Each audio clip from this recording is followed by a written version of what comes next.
dear friends, and welcome to another one of my wisdom walks. I'm here in the southwest of England. It's late September. I'm in the grounds of a beautiful house, and we've got sunshine and cloud, a warm day. I'd like to approach the subject, discuss nothing less than prayer, a subject spoken of at great length, but very few realise what it actually is. Whatever your tradition or none, you will know of this power of prayer, subject of prayer. It's spoken of over and over again by all peoples from all continents. And I just wanted to explain more about it and what it actually is. It's worthy of great consideration. The 5 senses allotted each of us are apertures to the great boundless existence which is reality. And we sense but only a fragment of a fragment. Nevertheless, the brief time we're here, but the boundless truth of the truth of which we live is so far beyond the 5 senses. But man has allotted another power, a power of thought, a great power. And this repeated thought, when acted upon with yearning and hard work, is indeed one definition of prayer. Prayer isn't just an empty gesture, isn't just a simple offering given without thought.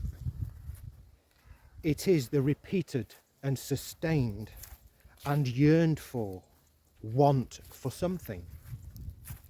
You can pray for anything. In fact, the power of thought allotted man is his link to the world beyond. It is that ability which separates him from the beast.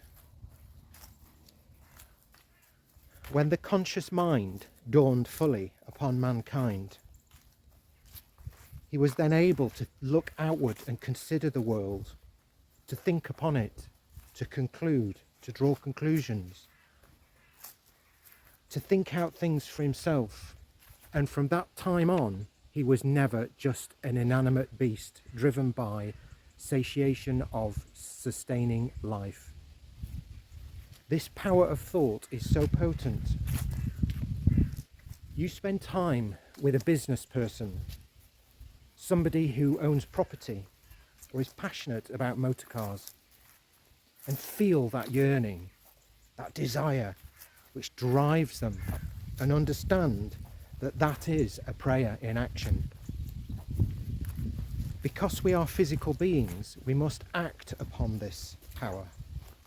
It isn't merely enough just to say, I want.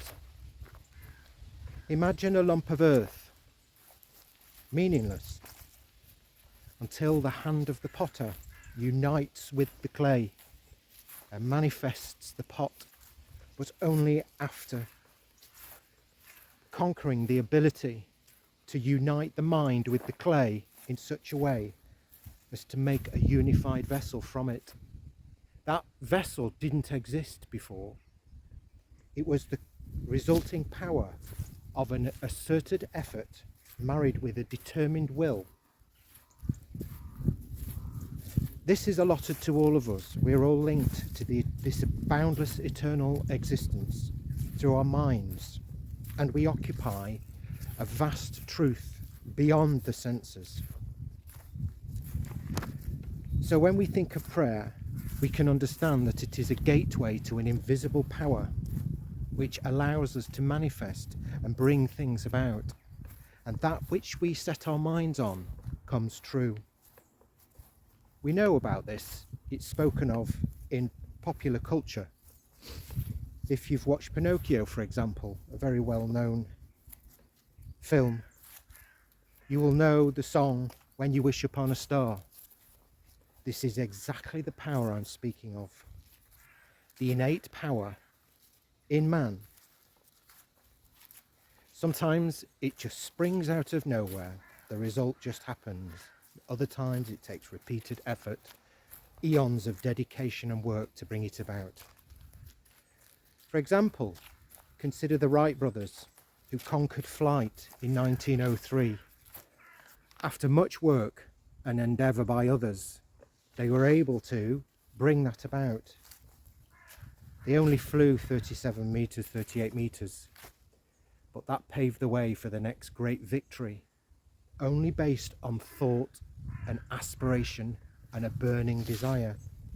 And some 66 years later, we landed on the moon. Again, impossible to the ape or the lower kingdoms. And yet this power of thought is so powerful and so latent and so strong. It's innate within us, that it is said that that which you long for and yearn for will indeed come true. Perhaps not in the way you think or on the time scale you think, but it will eventually happen. When there is awakening from below, there is an awakening from above. This is a great quote. Consider the fact that we are just biological dust, reassembled and formed into the shape of a human being. What is this power which we call prayer, and how can we use it to our advantage on the good path? We must yearn for, want, long for, continually drive for the awakening of the true self. And know that anything that you do mustn't be half-hearted. It must be of every fibre of your being. And this hidden bond between our thoughts and creation is well summed up when I tell you the quote, "Believe that you are requested of the good power, and that which you request you are immediately answered with." So consider next time you see on the television or hear "When You Wish Upon a Star" and a million other popular songs which refer to this power, and know that it is this that they're speaking of, this fundamental innate power which we must use, and know that you are connected to this world far beyond the realm of the five senses, and the intellect is but a gateway to that. I've got some quotes that I'd like to share with you. Everything in the world depends on our desire. And only a few words long, but captures exactly what I've been saying. What a person thinks, where he thinks, man is where his thoughts are. So heed that call, dear friend, the call to overcome the continual desires and whims of the egotistical self, that which binds us strongly to the earth and brings us nothing but emptiness and a repeated feeling that we've been cheated. Consider next time the excitement of the proposition of buying something new or going somewhere exciting, that in the end it will leave you empty. And consider that there is a much greater force which you have connection to. In fact, it is so close to you, it's closer than your own heartbeat. And know that this is the great way. To think it, to yearn for it, to desire it, is the first great step. It will compel that around you to be drawn to you, and you drawn to it. So, dear friend, this is indeed what prayer is: wholehearted, earnest, and continual. So this ends my wisdom walk on prayer.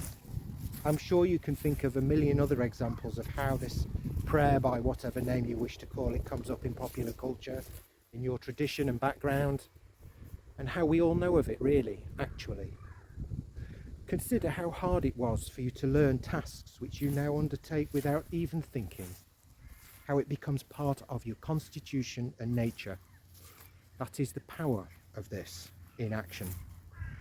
So, dear friend, I leave you with strong will in the heart, Know that you're aided by the good hand, that we are actually capable of nothing ourselves. It's all done by a higher power than what we could imagine. And to yearn to work with it and unite with it is man's greatest aspiration. So don't forget to like and subscribe and share, because that helps the algorithm. And with all my love to you, till the next wisdom walk, dear friend. And I've put in the end a link to the song When You Wish Upon a Star from Pinocchio, and I ask you to listen to it and just shut your eyes and consider what is being actually said. And I'll also put some other links in there as well for you to look at. Another song by Perry Como, which is very close to my heart, which also speaks of this power. I'll put that in there as well for you to enjoy. So, love to you, dear friend, and I'll see you in the next Wisdom Walk. All my encouragement and love. Bye for now.